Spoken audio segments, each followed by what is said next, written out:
Alright guys, so today we have a highly requested video, and that is the objection with the classical counting method. Not coherent. Oh, sorry, I just muted myself. Let's go to the... So I just want to, before I jump into the first argument, I just want to present something. The logic of counting and how we usually count things, right? Now, right off the bat, I just want to say that we can accept everything in this first slide, right? If, A and B are distinct, then you can put non-identity between them.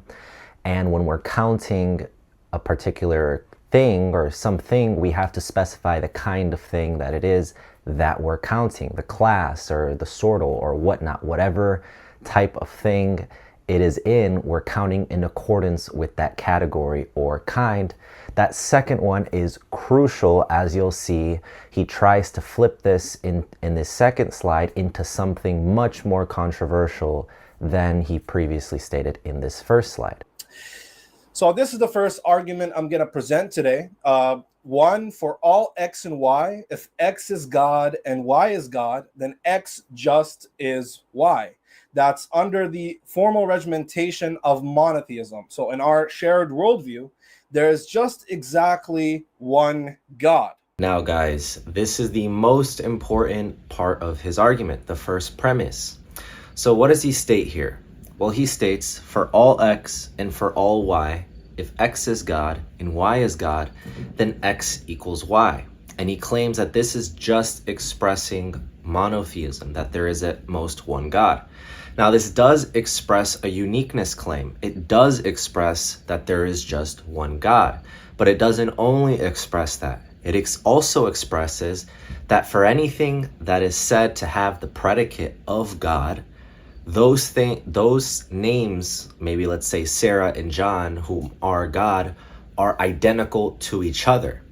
So it doesn't just state that there's only one God. It says anything that has the predicate God is going to collapse into the same thing, the same x, the same extension. Now, let's give an example of why this is not a classical counting method or a theorem of logic or anything of that sort. Definitely not a theorem of logic. Now, imagine we switch the variable, the predicate God, with owner, and we're saying like owners of a home. And I say for all x and for all y, if x is an owner and y is an owner, then x equals y, right? That states that the extension is one. There's only one owner, right? But it doesn't only state that. It states for every predicate, everything that has the predicate owner, those things are going to be identical. So if Sarah is an owner and John is an owner, then Sarah just is John. Now, is that a classical law of counting? Well, no, it's not a classical law of counting. What he's trying to switch between is that first slide and the second one, right? In the first slide, he said stuff that we can agree with. He said that, if two things are distinct, then A is not B.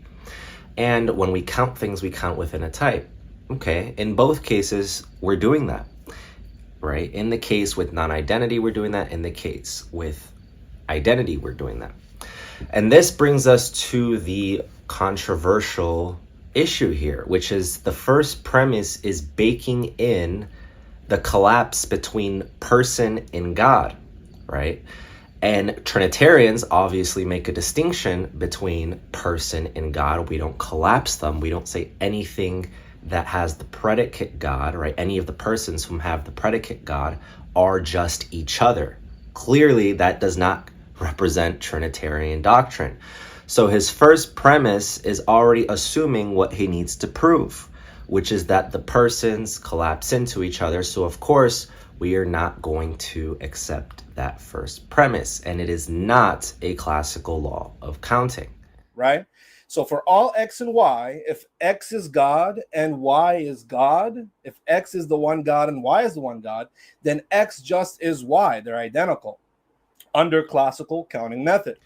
So if we're not going to represent our uniqueness claim in that way because it collapses the persons, how would we represent our uniqueness claim about there being one God, ruling out multiple gods?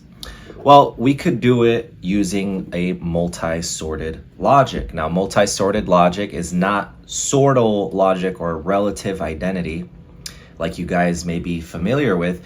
It is standard classical logic. Most of the time, when you see logic, it's being represented probably as a single sorted logic, but there is in classical logic multi-sorted logic. So we could represent the persons as F, S, and H, the one divine essence as G, right? The Father has the divine essence, the Son has the divine essence, the Holy Spirit has the divine essence.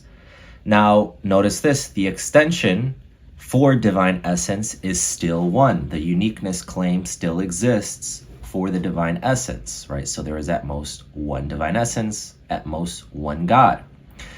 But from that, because it's multi-sorted, it does not follow that the Father equals the Son. Why?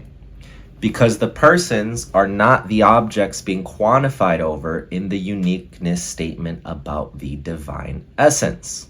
Right? Therefore, it is not the case that both Jesus is God and the Father is God. It's not the case that they could both be true under the classical counting method. That's from 6 by reductio ad absurdum. 8, therefore, to reject premise 1 is to just reject and throw monotheism under the bus, or to reject the classical way that we usually count things. So it all culminates to this conclusion for him. Premise 1, according to him, if you reject it, you throw monotheism under the bus, or you reject the classical counting method. Well, we reject that those are the only two options there, or that we're doing either of those, right? Because we do not throw monotheism under the bus, because he tried to express monotheism with not only a uniqueness claim, but about a claim about collapsing persons and God into one count. And we reject that by using a multi-sorted logic in which we separate the count of persons in God such that they don't collapse into each other. And this goes into the second claim, right, that we're rejecting the classical counting method. Now remember, in his first slide, his classical counting method is just if X and Y are distinct, use a non-identity between them, and that when we count things, we count by the kind or type. And notice our logic that we're using is actually more faithful to that, what he calls classical counting method, right? By using sorts, we're explicitly counting the cardinality of the kind of thing in accordance with that type or kind of thing. We're not collapsing the persons into the count of gods like he is doing in his first premise. So we're actually more faithful to what he originally called the classical counting method than he is.